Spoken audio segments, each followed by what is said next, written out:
从明天开始，咱们 AA 制。什么 AA 制？就是家里所有开销，从房贷、物业、水电、燃气到买菜、做饭、日常消费，全部一人一半。你怀孕这几个月没上班，之前存的工资也该拿出来分担了。我怀孕29周了，怀孕又不是生病，又不是我让你非要怀的。再说了，孩子是2个人的，凭什么我一个人养家？好，既然 AA， 那从今晚开始，这顿饭我吃了多少，我算给你。你干嘛去？回房间算账。我感觉肚子一阵发紧，转身进入卧室，摸着铜锁，这是我在孤儿院唯一的东西，背面刻着一个模糊的审字。我从小都不知道自己的父母是谁，被领养后，父母也没给过我太多的温暖。和允川在一起之后，我以为自己有了家。手机响了，是闺蜜乔妍的消息。你老公今天和周曼宁在星巴克喝咖啡，我拍到了，你看不看？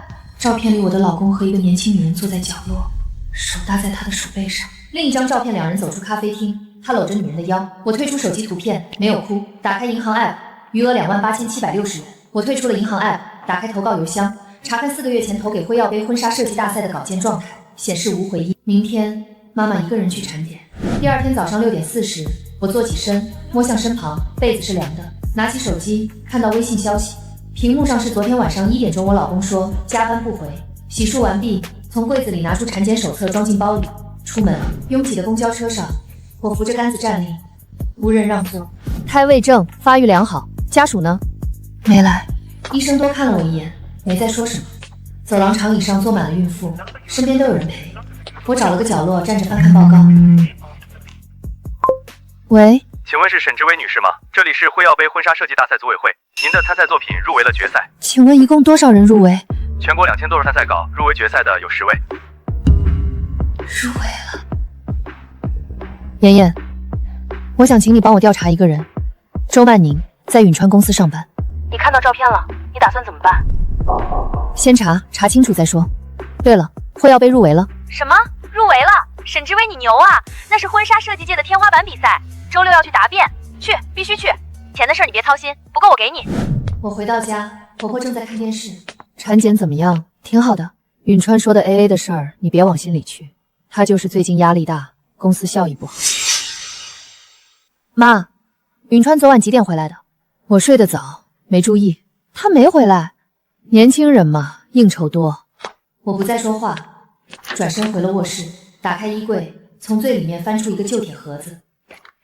盒子里有一枚铜锁片和一张泛黄的纸条，没有人来抢。我打开电脑，准备修改决赛要用的设计稿。晚上8点35分，陆允川推门回家。志威，这个月房贷你那份转了没有？我今天去产检花了820。产检是你自己的事，房贷13800，你转6900过来。我的银行卡余额你想看吗？不用看，你之前上班攒了不少，公平起见。好，我转。我转身回房间，操作手机转账，余额变成了21860，够了。周6早上，我穿了一件宽松的黑色连衣裙，把头发扎了个低马尾，肚子太大，觉得自己像一只企鹅。出门的时候，陆允川在吃早饭。去哪儿？办点事儿。我没有多解释，转身离开。辉耀杯的决赛就在这里，今天我得靠这份作品给自己挣一条路。登记的时候，旁边站着9位入围选手，个个穿着正装，有人背着奢侈品包。我挺着肚子站在人群里，格外显眼。全国2136份稿件，只留下10个人，我是其中一个。沈之薇，猎光系列。是，请到28楼会议室。电梯门打开，我走进去，里面站着一个戴黑框眼镜的男选手。你也是参赛的？哪个公司的？个人参赛。个人参赛，在他眼里，大概连做对手的资格都没有。我的对手都是有公司、有履历的人，只有我带着一份稿子和29周的肚子来了。老人端着茶杯的手停在半空，目光落在我身上，可他看我的眼神像是认识我很久了。我接上投影，开始讲解我的猎光系列。这组婚纱的核心理念是裂痕美学，不完美的东西不需要被修复，它本就是答案。你的工艺实现方案呢？这种不规则金箔裂纹的成衣合格率不会超过35%、71%。我做过试验，用双层水溶底胶在预缩真丝上控制金箔裂纹，再用定位绣法坠入碎金。这是我的实验数据。你叫什么名字？沈之薇。你脖子上戴的是什么？一个旧东西。老人点了点头，没再追问。答辩结束，我坐回等候区。讲得不错，不过这种比赛最后还是看背景的，你懂的。下午3点，结果出来了。烈光系列全场最高分，第1名沈女士，恭喜您获得决赛冠军，奖金26万元。另外，云燕集团想跟您谈一份设计合作合同。我看着信封上的26万，手都在发抖。我收好信封，坐电梯下楼。几个月了？29周。一个人来的？嗯。贺延川，云影集团投资部，你是今天的冠军。你怎么知道？我在28楼监控室看了全程答辩直播，你的设计很有意思。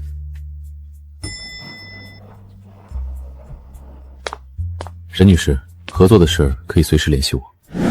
走出云镜大楼时，阳光很烈，我拿了第1名，奖金26万。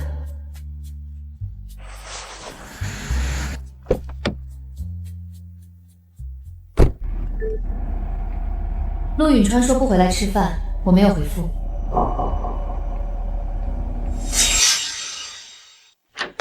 我回到家，婆婆在做饭，公公在浇花，没有人问我去了哪里。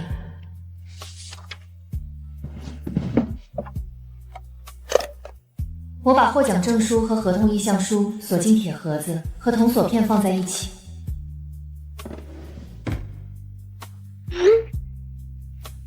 云锦集团创始人姓沈，我也姓沈。我回了下周2下午，然后关了手机睡觉。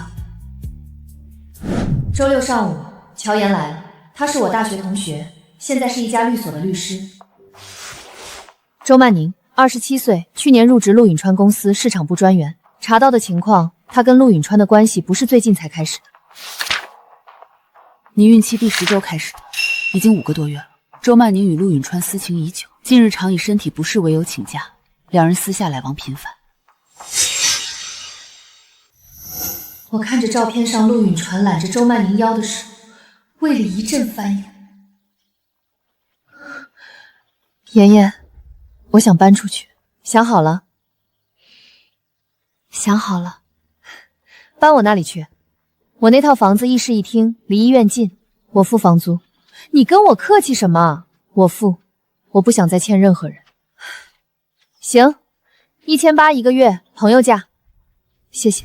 趁陆允川不在家，我收拾好自己的东西，只带走一个行李箱和一个背包。志薇，你这是干嘛？搬出去住。闹什么脾气？允川就是说话不好听。妈，允川在外面有人了，不是惊讶，是心虚。我看懂。您知道他在外面有女人，还让他回来跟我提 AA 制。志薇，有话好好说，一家人。陆叔，我肚子里有你们陆家的孩子，这29周我没吃过一顿好的，产检都是自己去。你儿子在外面和别的女人有私情，你们一个字不说。现在我要搬走，你们倒有话了。他们一个坐回沙发，一个回了厨房，谁也没有拦我。我搬出去了，东西都带走了。他回了一个哦，又提醒我转房贷。我删掉了整个对话。乔岩来接我，房子不大，却很干净，阳光从客厅照进来。今早炖的，你喝点。我喝了一口鸡汤，咸度刚好，眼眶却突然红了。你哭啥？离开那种人该高兴。我没哭，汤太烫了。那你慢点喝。60万，我上一份工作的年薪是9万。我把合同从头到尾看了2遍，标出要改的条款，给贺延川发了邮件。贺延川回得很快，说这些条款可以谈，周2见面聊。我回了一个好，关了电脑。就我们2个了，妈妈会撑住的。周2下午，我到了云静集团。沈女士，贺总在36楼等您。坐。你的修改意见我看了，大部分没问题。分成比例，你想要9%，集团最多给到7%。8%。7.5%。成交。合作愉快。还有个事儿，沈老先生让我问你，今天方不方便见个面？就是云剑创始人。对，他今天在48楼。可以。请。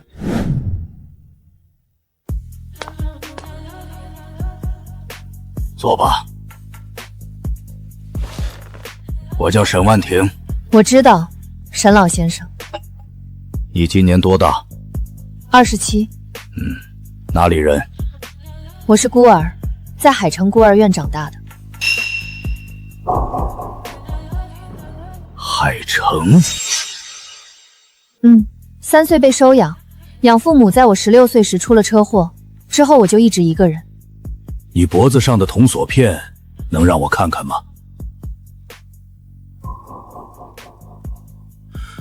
这个你从哪里得来的？孤儿院说是跟我一起被送来的，除此之外没有任何信息。沈志威，你这个名字是孤儿院取的还是收养人取的？孤儿院取的，说我被送来时身上别着一张纸条，上面写着志威2个字。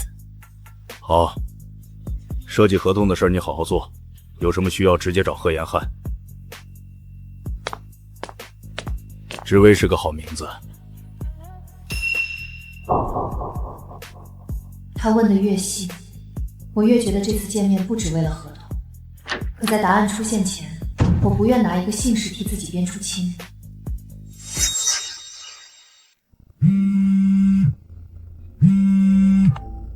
沈志威，我是周曼宁。有事？咱们见个面吧，我们之间有些事当面说比较好。你想说什么？关于允川。周曼宁约我见面。不用，我自己来。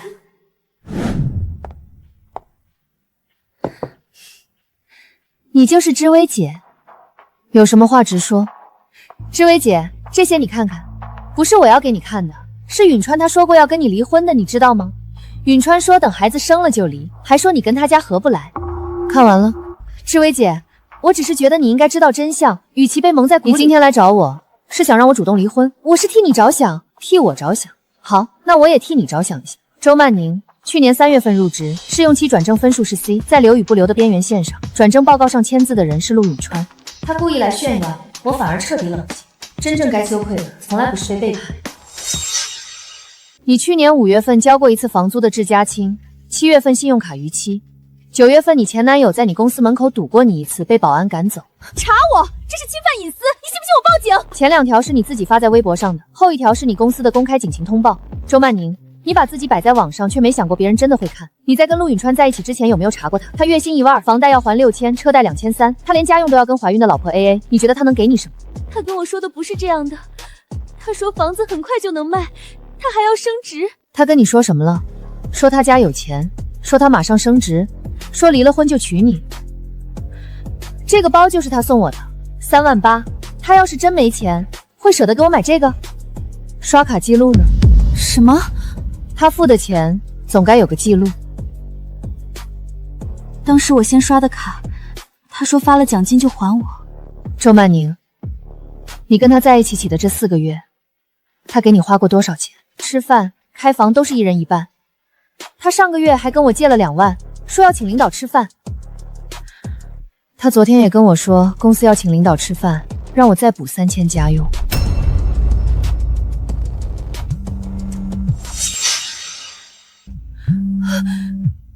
接，开免提。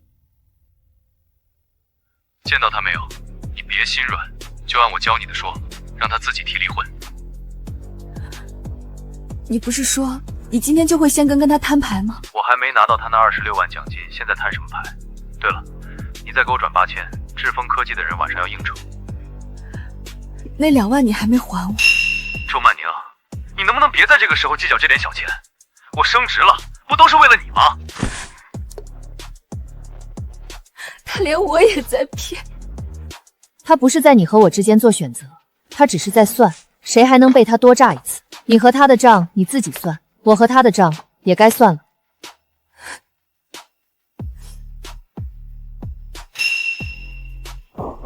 我没有赢一个女人，我只是让她看清，那个男人给不起承诺，也不值得我们争。沈女士，合同法务审核通过了，周4可以签约。另外，沈老先生让我转告你，他希望你能抽空做一次 DNA 检测。DNA 检测？对，他没有多解释，只说如果你愿意的话，费用集团出。为什么？他没说，但他的原话是，如果他不愿意，就不勉强。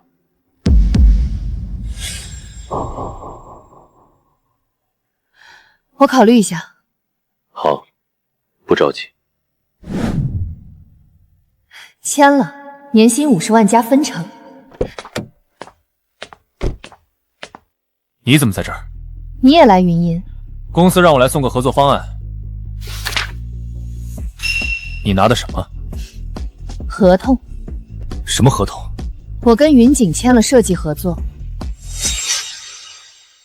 你跟云锦？知薇，你什么时候开始做白日梦了？云锦是什么级别的公司，你知道吗？他们的设计师哪个不是海归名校？沈女士，忘了给你拿水了，大热天注意别中暑。这位是？我老公，暂时的。贺延川，云业集团投资部。沈女士，我们灵光品牌的首席设计师，以后要多多合作。首席设计师？老周，你带的客人。贺总，这是跟我们谈印刷包装合作的陆先生。沈女士，我先上去了，下周设计方案的初稿你发我邮箱就行。好。他震惊的不是我有能力，而是那个一直被他轻视的人，已经走到了他够不着的位置。你什么时候的事儿？你都没跟我说过。你也没跟我说过周曼宁的事。谁跟你乱讲的？不重要。你说的 AA 制我同意了，搬出去也搬了，你还想怎样？你搬出去住我不拦你，但你是陆家的人，你不能在外乱来。什么叫乱来？你跟那个贺什么川的……他是我的上司，我在工作。陆允川，你是不是搞反了什么？你的合作方案赶紧去送吧，别耽误正事。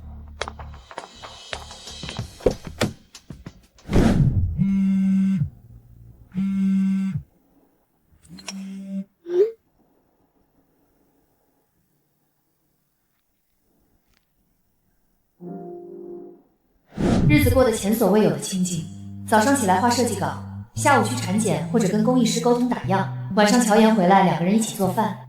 过去我怕他生气，怕婚姻破裂，现在我只怕自己再一次对不起自己。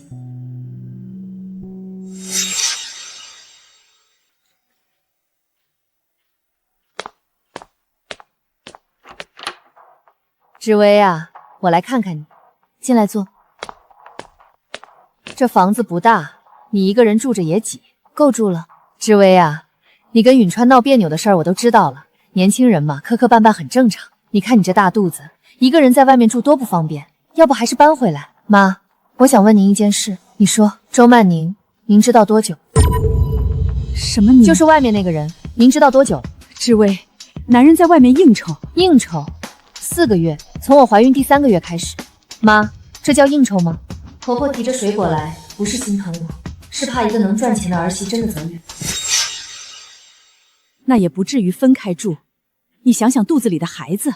我每天都在想肚子里的孩子，但我也在想，我要给孩子看到一个什么样的妈妈，是能靠自己站着的妈妈。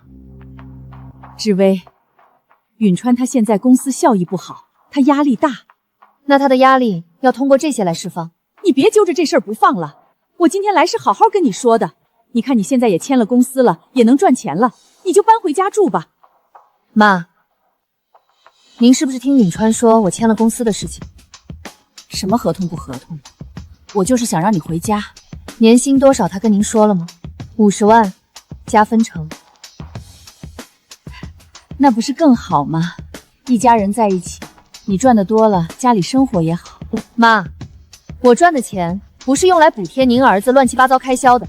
他终于问到年薪，我也终于明白，这个家从没好把我当家人。你这话什么意思？什么意思？您心里清楚。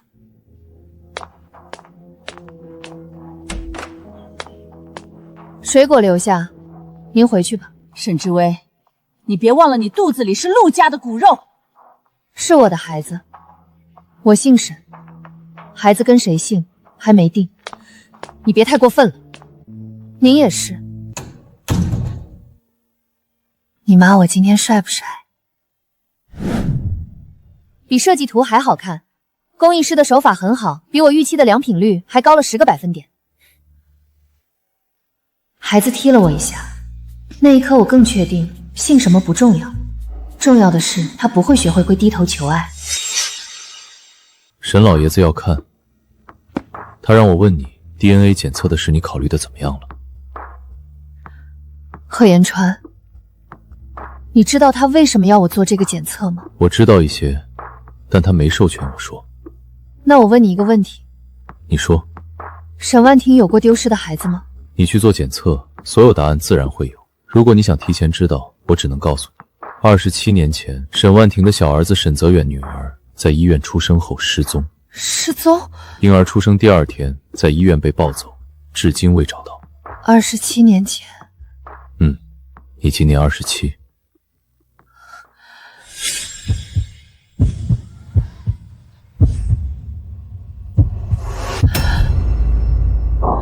贺延川，在。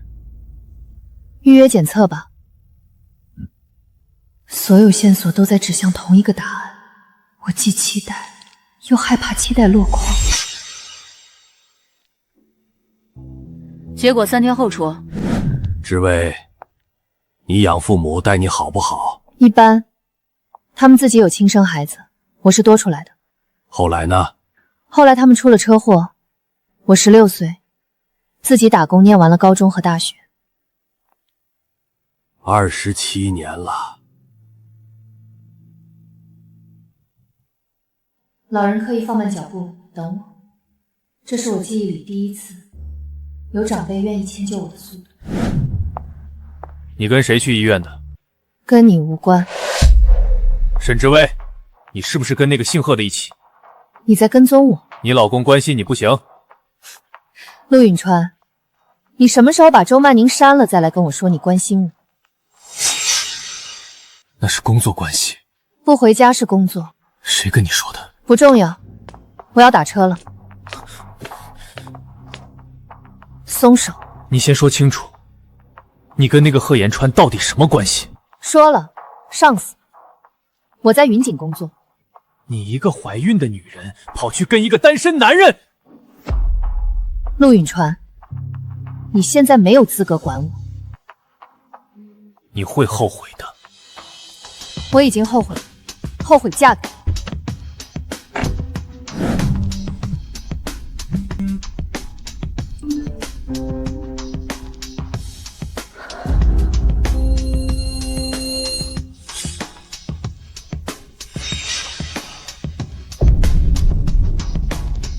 27年前，我出生在海城第一医院，沈万婷的孙女也在那里失踪。陆允川的质问让我厌倦，可乔岩发来的消息让真正可怕的旧事露出了一角。陆国栋曾在海城第一医院当保安，27年前，我也正是在那里失踪。再加上孤儿院、童锁片，这些巧合指向一个我不敢想的方向。妍妍，帮我再查一件事：陆国栋27年前从海城第一医院离职的时间点和离职之后的去向。你怀疑什么？我不确定，但我需要知道。行，我今天就查。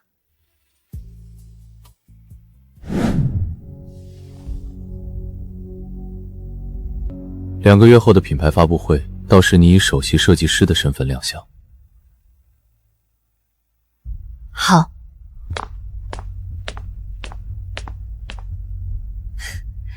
你就是新签的那个设计师？我是沈之薇，你是？唐静雯，云山产品部总监。听说你没有背景，却直接空降首席。对，灵光是产品部提的方案，你走了什么路子？圭耀杯全国第1名，算祖宗。比赛和实际做品牌是2回事，那就用产品说话。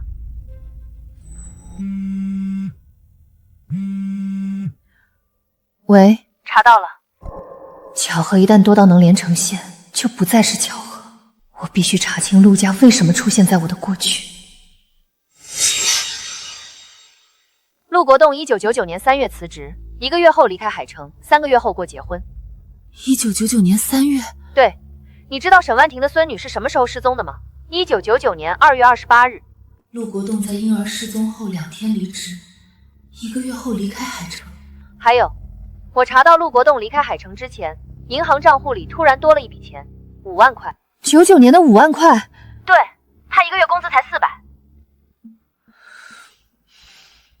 妍妍，你帮我保密。当然。志威，你打算怎么办？等检测结果。我没看，你自己看。我是他孙女，我找了27年的家。沈老先生也找了27年。贺延川，先别告诉他。为什么？我要先弄清楚一件事：27年前，谁把我从医院抱走的？报告上的数字证明我有家，却也证明有人偷走了我27年。我不能只顾着认亲。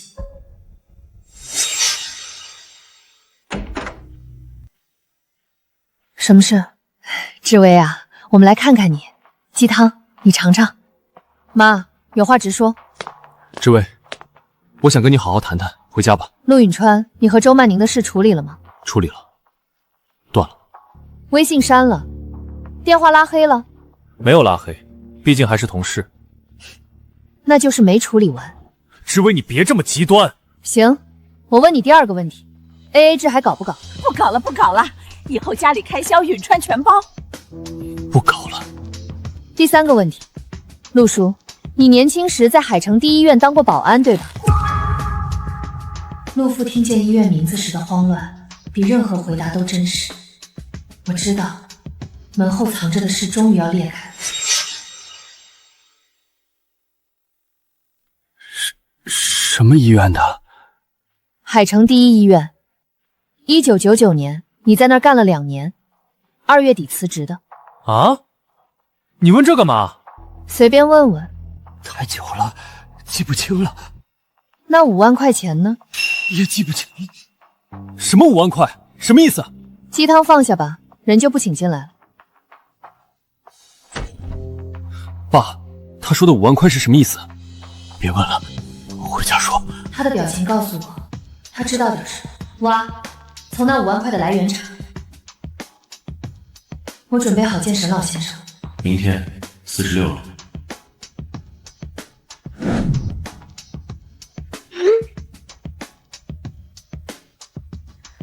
我关上门不是为了逃避，而是要让他们以为我仍只握着零散线索。陆允川大意是，你翻旧账没有意义。我爸年轻时候干过什么跟我们夫妻关系无关。你好好养胎，不要胡思乱想。我们是一家人。27年，我熬过孤儿院、寄人篱下和独自谋生，委屈可以放下，但被偷走的人生必须有个交代。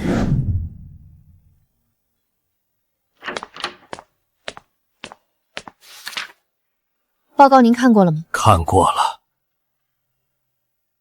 27年了，你爸爸找了你27年。我爸爸？沈泽远，我的小儿子，你是他的亲生女儿。他在哪儿？出差了，我已经叫他回来。我叫出爸爸时，心里并没有立刻轻松。找到亲人只是开始，丢失的真相还在后面。孩子，你受苦了。爷爷，我要问您一件事。当年在医院抱走我的人，你们查过吗？查过，花了27年，始终没找到确切证据。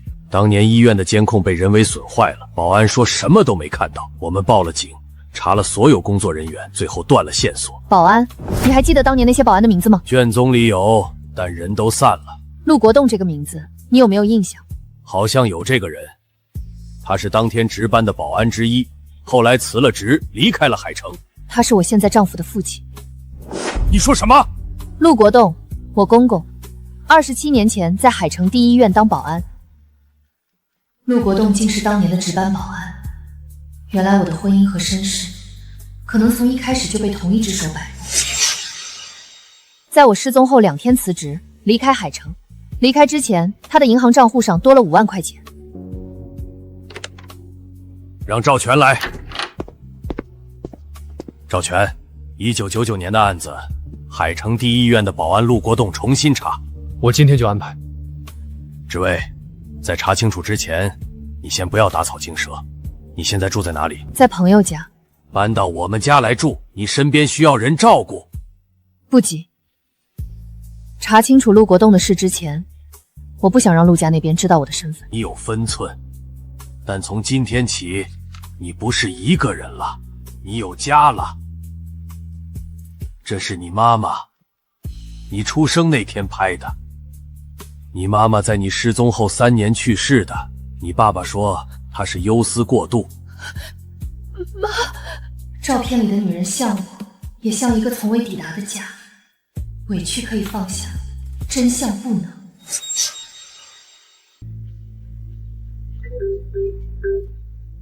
沈女士，我是唐静文，明天有个行业沙龙，婚纱设计圈的人都会来，我给你报了名。为什么？你是灵光的首席设计师，总得在圈子里露个脸，还是说你打算一直躲着？几点？在哪儿？明晚7点，海生酒店宴会厅。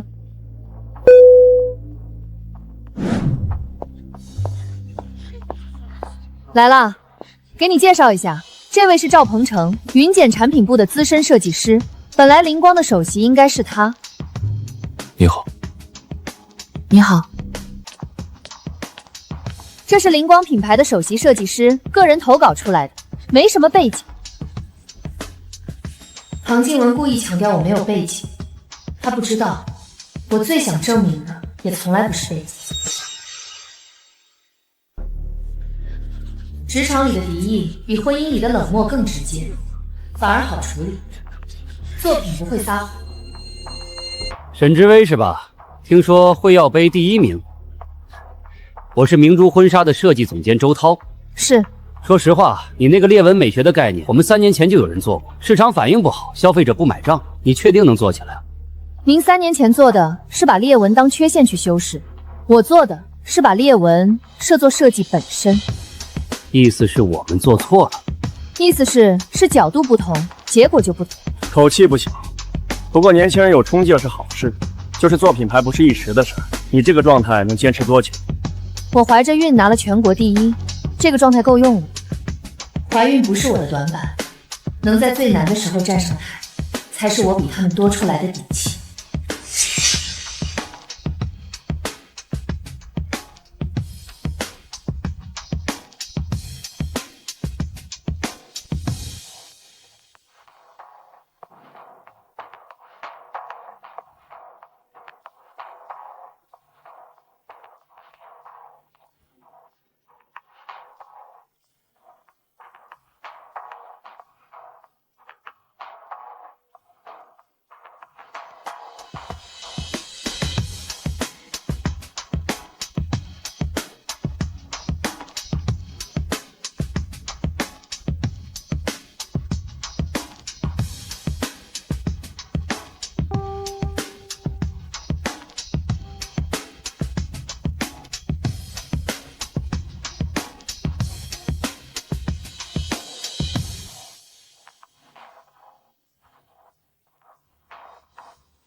你得罪周涛不太好，他在行业里人脉很广。他先质疑我的。你以为这种场合不会有人质疑你？你一个没有背景的人空降到首席设计师的位置，全行业都在看你的笑话，那就让他们看。沈总监，你今天叫我来，不只是让我露脸的吧？你想让我出丑？你多想了。那我就当你是好心好了。谢谢沈总监的介绍，我先走了。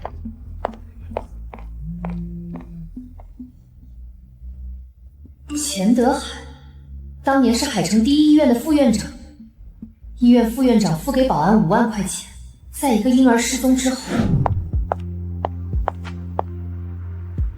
妍妍，你能帮我查一个人吗？钱德海，当年海城第一医院的副院长。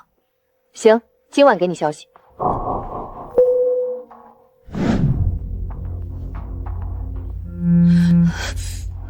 查到了，钱德海现在已经退休了，住在海城郊区。他有一个女儿叫钱美玲，嫁到了省城。嫁给了谁？你猜？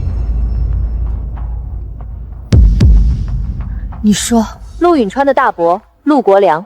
钱德海的女儿嫁给了陆国栋的大哥，一个副院长，一个保安，两家是亲家。婴儿失踪后，副院长给保安转了5万块，保安辞职离开海城，这条线串起来了。知薇，如果这件事是真的，陆家从一开始就知道你是谁。那陆允川呢？他知不知道？他跟我结婚是巧合还是安排？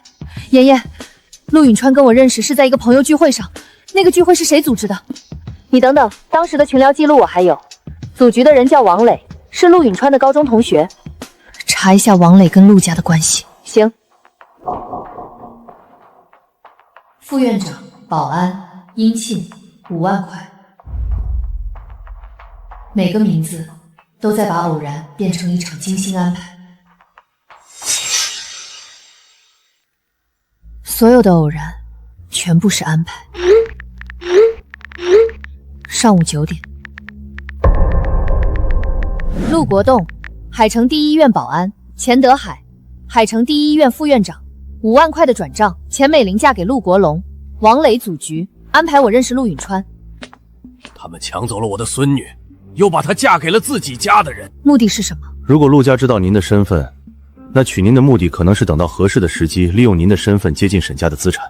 但他们一直没有暴露我的身份，因为时机没到，或者说他们在等您生下孩子。孩子出生后，如果您跟陆允川的婚姻关系方序，那么孩子就是沈家的外孙，也是陆家的血脉，一个连连2个家族的纽带。志伟，你接下来打算怎么办？等孩子出生，等他们自己跳出来。你不怕？怕什么？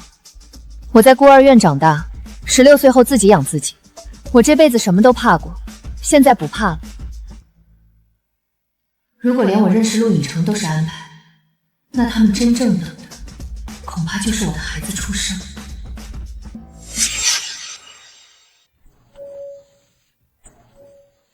我以为是乔岩，开门却看见一个陌生男人。你是志伟？你是沈泽远？我是你爸爸。你妈妈走的时候，手里还攥着你的铜锁片的照片。她说她这辈子最不起的就是没看住你。进来坐吧。这是你妈妈留给你的，她生前说过，等找到你就把这个给你。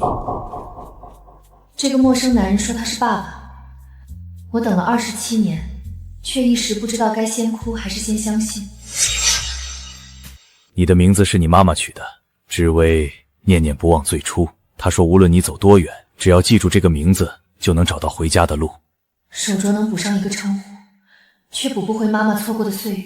陆家的账，我一定替她也算清。爸，我来晚了。云景集团现在市值300亿，主营服装、地产和金融。你是我唯一的孩子。你失踪后，我再也没要过孩子。公司的事不着急，你先把孩子生了。爸，有件事我需要告诉你。陆国栋，27年前我问过每一个保安、每一个护士、每一个清洁工，他当着我的面说什么都没看到。他当时拿了5万块钱。5万块钱卖了我女儿？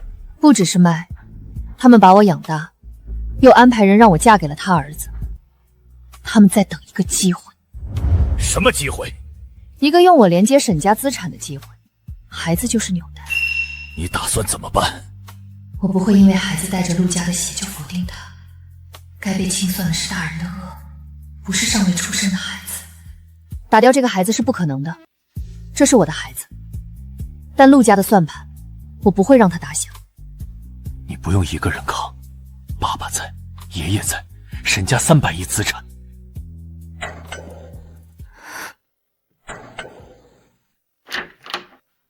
志威，你得跟我回家。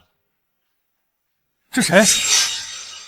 陆允川，你知不知道你爸27年前做过什么？你到底在说什么？问你爸。陆叔，海城第一医院，1999年2月28日，那个被抱走的婴儿。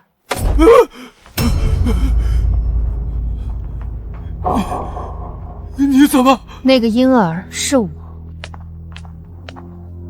你爸？这人到底是谁？我叫沈泽远，云景集团 CEO， 也是他的亲生父亲。什么？你老婆是我找了27年的女儿，你爸当年在海城第一医院值班的时候，把她从婴儿室抱走了。真相说出口后，陆家人的脸色比任何证词都诚实。那个被他们算计的孤儿已经有家。不是我，是钱德海。他说那孩子是弃婴。弃婴？他妈妈头天刚生完，第2天孩子就不见了。你告诉我他是弃婴？我不知道啊，钱德海跟我说的。他说那孩子没人要。那5万块钱是怎么回事？宇川，咱们走，这事说不清楚。站住！走可以，但陆允川，你跟我结婚是你自己的意思，还是你爸给安排的？你什么意思？我跟你结婚还能是安排的？王磊是谁的人？组那次聚会的人，你高中同学，也是你大伯前妻的侄子。这有什么关系？钱美玲是钱德海的女儿，当年买走我的人是钱德海，执行的人是你爸。你们陆家和钱家是一条线上的人。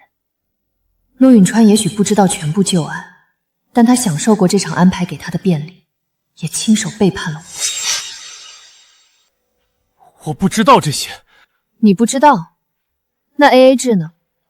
是不是有人跟你说过什么，让他自己走，等孩子生了就离？你连怎么甩我的时间表都排好了，你真的不知道？赵全，准备材料，明天走正规渠道处理。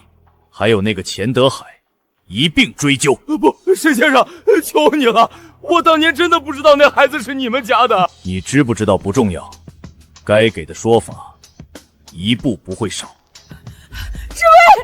志伟，你看在和允州夫妻一场的份上，陆允川跟我有什么关系？一句夫妻情分抹不掉27年，原谅不能代替法律，更不能替受害者做决定。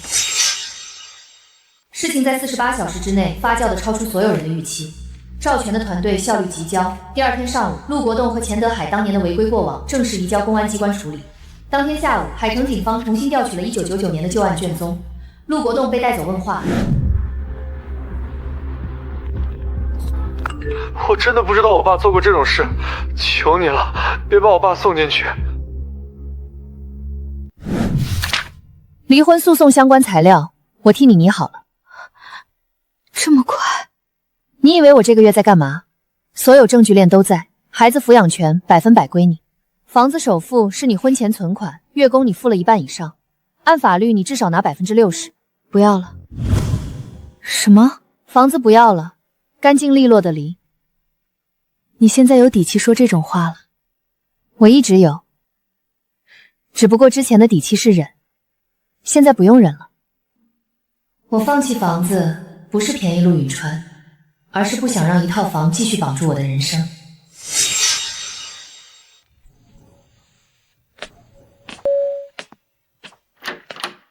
志威，这是你大姑沈雅芳，这是你堂哥沈锦宇，长得真像嫂子，一模一样。妹妹，这些是家里人给你和宝宝准备的。你们不用，27年没给你买过东西，让我补一补。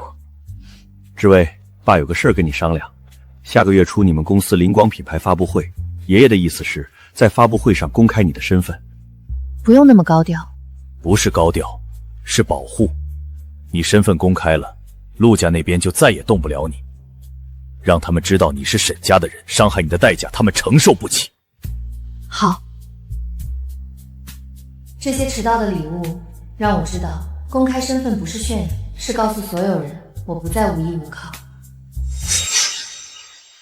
离婚诉讼材料递上去的第3天，陆允川出现在乔岩家楼下，不是一个人，他带来了周曼妮。你怀孕了？志威，我来是跟你谈离婚的事。材料你收到了？我不同意离。不同意也会判。你别把事情做绝！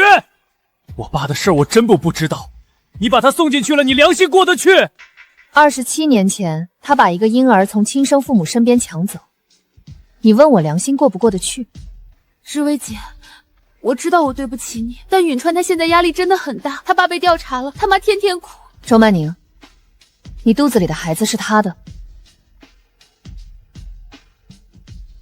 几个月了？3个月。周曼宁的肚子让我彻底看清，陆允成求我回去从来不是谎言，只是不甘心失去。你上次 HTB 是阴性，3个月前怀上的，也就是说 AA 制那天晚上，他说加班不回了的那个星期，你们就在一起。你查得够清楚的。不用查，时间线一对就知道。你提 AA 制不是因为公司效率不好，是因为你要省钱养外面的女人和孩子。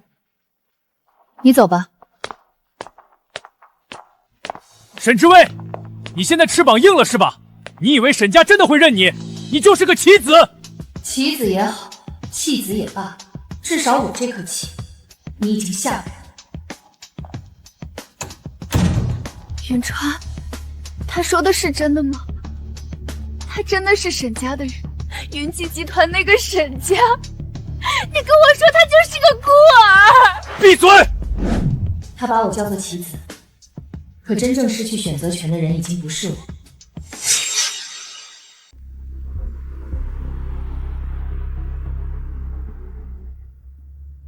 联光发布会定在10月18日，离我的预产期还有2周，到场嘉宾300多人。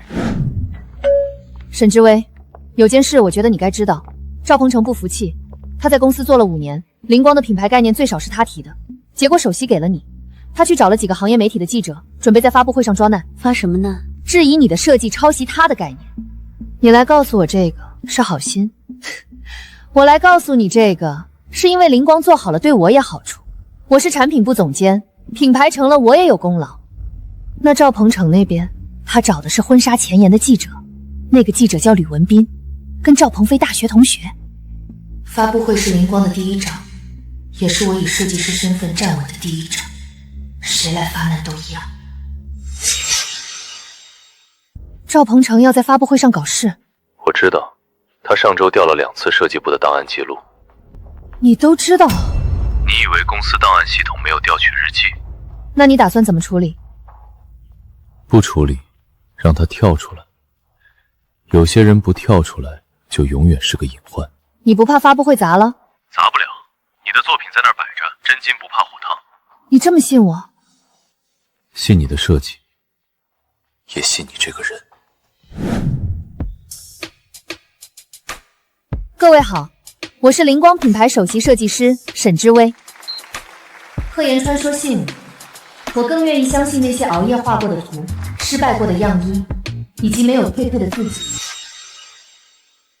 沈设计师，我有个问题。据我了解，灵光品牌的裂纹美学概念最早是云剑产品部的赵鹏程先生提出的，他2年前就提交过相关设计方案。请问您的设计跟赵先生的方案有什么关系？好问题，我先回答关系是什么？没有关系。但赵先生的方案比您的参赛时间早2年。那我问你一个问题，大家看 PPT 上面是2张对比图，左边是赵鹏程2年前的设计稿，右边是我的猎光系列。左边的纹路像印刷品，右边的纹路像天然的冰裂。各位都是行内人，这两个东西能混为一谈吗？小吕，人家把工艺原理都掰开给你看了，你还要纠缠什么？技术路线完全不一样，这要是叫抄袭，那全世界做裂纹釉的瓷器厂全得打官司。质疑摆到台面上反而简单，工艺、时间和原稿每一样都经得起查。最后，我想宣布一件事，我是云锦集团创始人沈万庭先生的亲孙女。27年前，我出生第2天被人从医院抱走，今年我终于回家了。DNA 鉴定已经确认，从今天起，知微的一切沈家负责。我公开身份不是借沈家压人，而是让那些把我当孤儿当棋子的人知道，我不再任人摆布。知微，我真不知道我爸做过那些事。我跟你结婚是因为喜欢你。那次聚会是谁让王磊组的？我大伯，他只说介绍一个不错的女孩。你可以不知道旧案，但你知道周曼宁怀孕，也知道自己为什么逼我 AA。陆允川，这就够了。绅士的骗局快结束了，我和陆允川的婚姻也该结束。1999年2月27日，副院长钱德海指使值班保安陆国栋把你从婴儿室抱出后门，付了5万块。钱德海原想把孩子卖给债主孙保国，后来对方妻子怀孕反悔，他便把你送进福利院。陆家后来怎么找到我的？陆国栋留下了交接照片自保。陆国良查到沈家的寻人启事，确认你的身份，却没有归还孩子，反而安排王磊撮合你和陆允川，想借婚姻和孩子进入沈家供应链，终止陆国良公司的所有合作，证据全部交给警方，该追究的人一个都不能漏。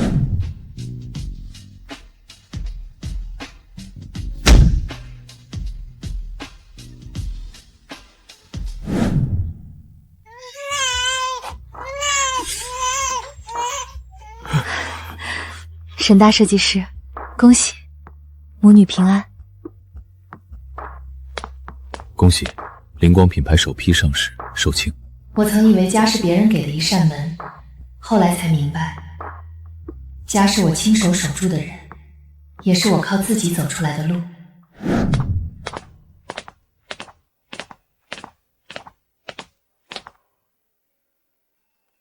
裂缝不会毁掉一件作品，它会让光照进来，